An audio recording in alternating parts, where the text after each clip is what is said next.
या का नाबुदु व इय्याका नस्तईन। अस्सलाम वालेकुम बेटे। ये कुछ इम्पोर्टेंट लॉन्ग क्वेश्चन आपके कमिंग एग्ज़ाम के लिए मैंने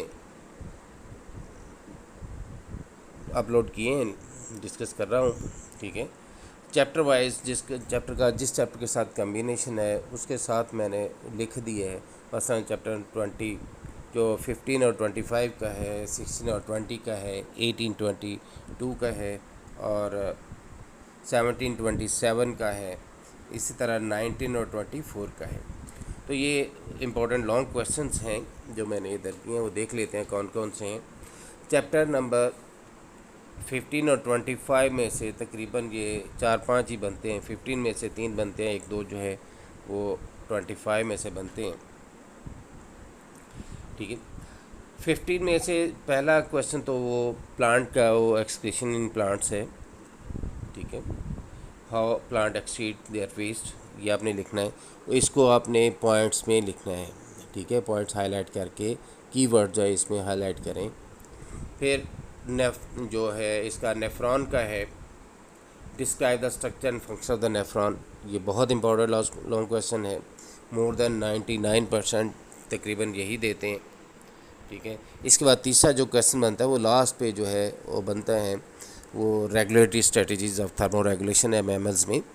और इसमें आपने प्रॉपर डायग्राम जो उसमें दी हुई है वो पूरे पेज पे neat and clean label diagram बनानी है, क्योंकि आपकी उसी डायग्राम पे डिपेंड करते हुए आपको एग्ज़ामिनर जो है वो फैसिलिटेट करता है। अगर आपने बहुत अच्छा लिखा है, 3-4 पेज लिखा है, डायग्राम नहीं बनाई हुई, तो वो आपका एग्ज़ामिनर जो है वो दरमियान से नंबर दे के टिक करके, क्योंकि वो आपके टाइम ज़ाया नहीं करेगा, पढ़ेगा नहीं, टिक करेगा, आपकी 4 में से 2 नंबर दे के आगे चला जाएगा।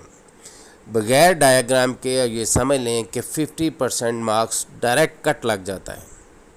डायग्राम पे ही डिपेंड करता है कि आपने डायग्राम बनाई है तो आपको पूरे नंबर मिलेंगे, अगर डायग्राम नहीं बनाई तो 50% आपको नंबर मिलेंगे। इसी तरह फिर आपके 25 में से एक ही क्वेश्चन बनता है नाइट्रोजन साइकिल वाला, define biochemical cycle, explain the nitrogen cycle in detail.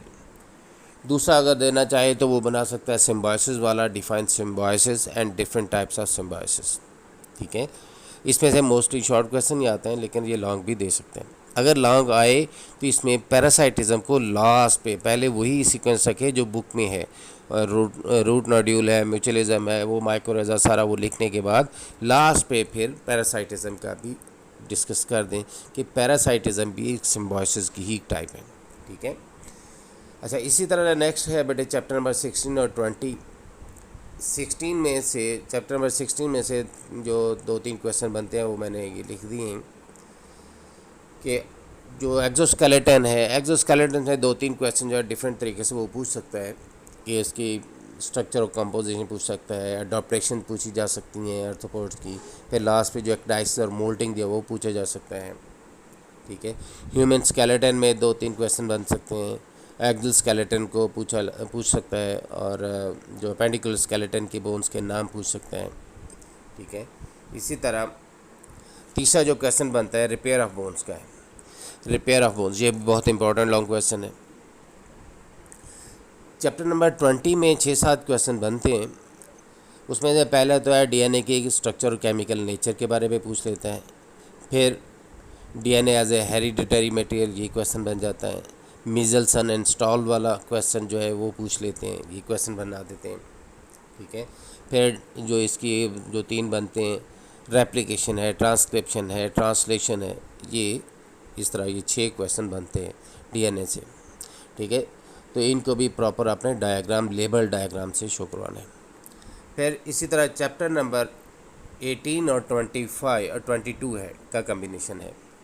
18 और 22 के कम्बिनेशन, ये भी चैप्टर आपको मालूम है, 18 भी डायग्राम वाला है और छोटा सा 2-3 क्वेश्चन बनते हैं इसमें से 18 में से, और इजी है।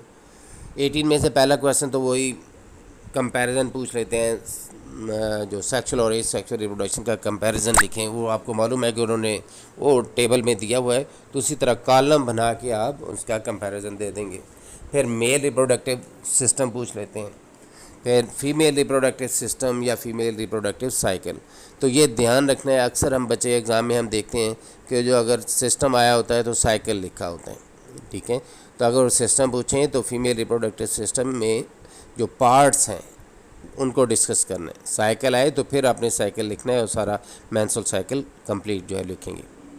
फिर इसी तरह एसटीडीज़ का क्वेश्चन लॉन्ग भी पूछ सकता है, शॉर्ट भी पूछ लेते हैं, लॉन्ग में भी आ जाता है। तो वो चारों जो है डिजीज़ एसटीडीज़ वो आपने लिखनी है, सेक्सुअली ट्रांसमिटेड डिजीज़। तो इसी तरह चैप्टर नंबर 22 है, ये लॉन्ग चैप्टर्स है। इसमें मेंडल्स के लॉ हैं, इनहेरिटेंस, लॉ ऑफ सेग्रीगेशन पूछ लेते हैं, Mendel's law of independent assortment पूछ लेते हैं, ठीक है। फिर मल्टीपल अलील्स और उसमें एबीओ ब्लड ग्रुप को एज ए एग्जांपल डिस्कस करना है। वो एग्जांपल बन जाता है what are the multiple alleles and explain ABO blood group in humans in detail, ठीक है। फिर ये क्वेश्चन बन जाता है RH इनकम्पैटिबिलिटी का बन जाता है क्वेश्चंस, ठीक है। वो क्वेश्चन अलहदा लॉन्ग क्वेश्चन आ जाता है, वो इम्पोर्टेंट है। फिर आ जाता है जी जीन लिंकेज इन ह्यूमंस। तो जीन लिंकेज इन ह्यूमंस जो है वो पैराग्राफ जो दिया है वो उसमें आपने पॉइंट्स बना लेने, ये नहीं कहना कि वो थोड़ा छोटा सा है, उसमें क्रॉसिंग ओवर को हमने डिस्कस नहीं करना। जीन लिंकेज पहले इसकी डेफिनेशन करें, पॉइंट बना लें डेफिनेशन का, फिर लिंक जीन्स क्या होते हैं, फिर लिंकेज ग्रुप क्या है, ठीक है। लिंकेज ग्रुप किसे बोलते हैं, कितने ह्यूमंस में लिंकेज ग्रुप पाए जाते हैं। फिर जीन लिंकेज का relation with the crossing over, कि क्रॉसिंग ओवर अगर लिंकेज ज़्यादा है तो क्रॉसिंग ओवर जो है कम होगी, अगर लिंकेज कम है तो क्रॉसिंग ओवर ज़्यादा होगी। ये उसका रिलेशन आपने डिस्कस करना, ये पॉइंट बना लें।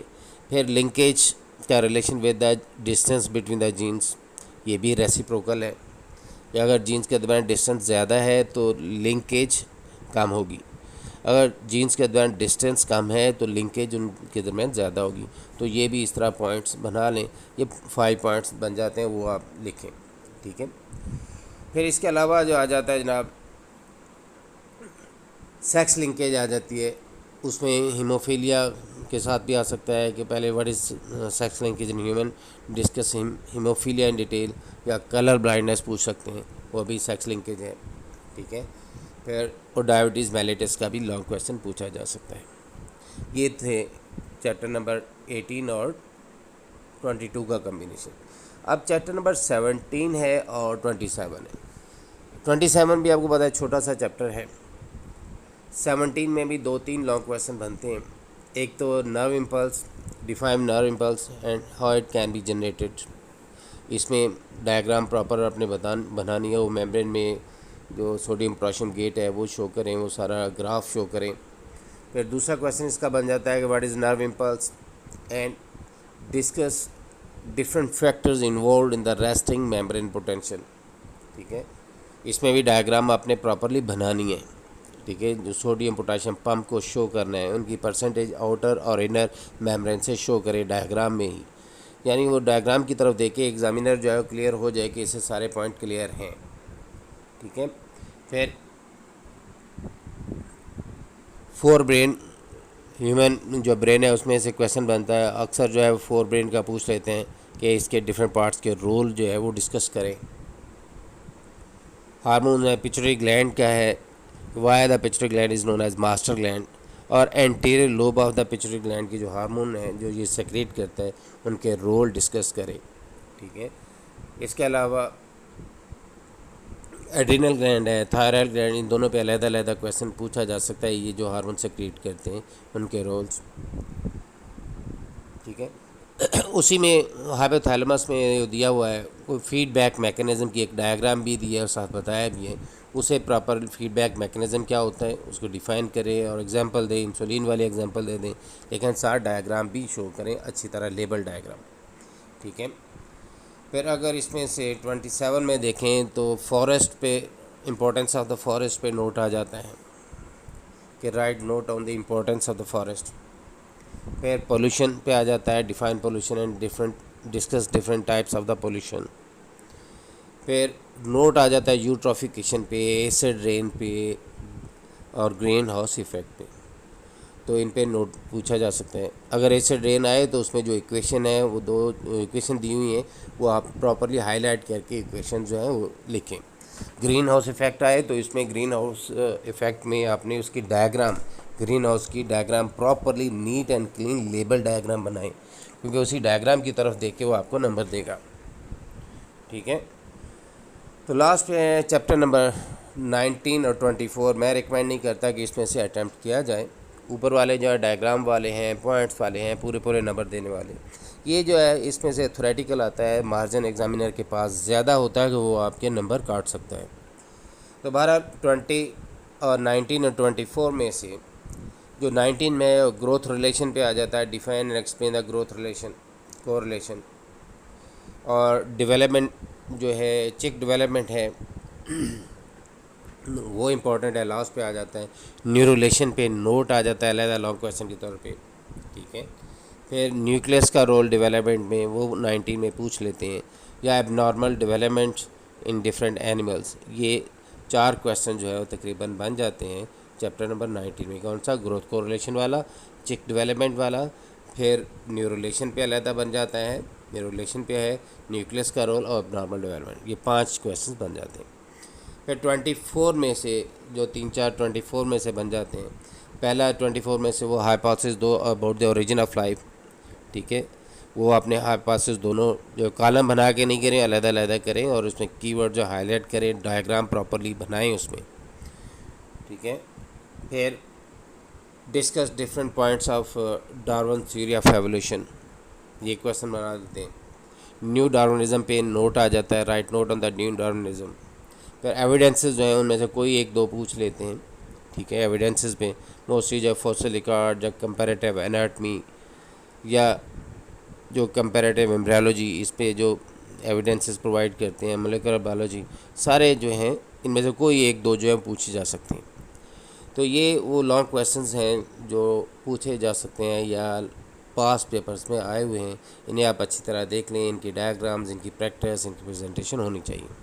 ठीक है, तो मैं ट्राई करूँगा कि आपको शॉर्ट क्वेश्चन भी अपलोड कर दूँ एक कल तक इंशाल्लाह। शॉर्ट क्वेश्चन भी अपलोड कर दूँगा, वो भी आप एक दफ़ा देख लीजिएगा। तो आप पहले पेपर को प्लान करके जाएं। ठीक है, अल्लाह ताला आपका हामी व नासर हो, आपको कामयाबियों का कामरानियाँ दे। Best of luck. अस्सलाम वालेकुम।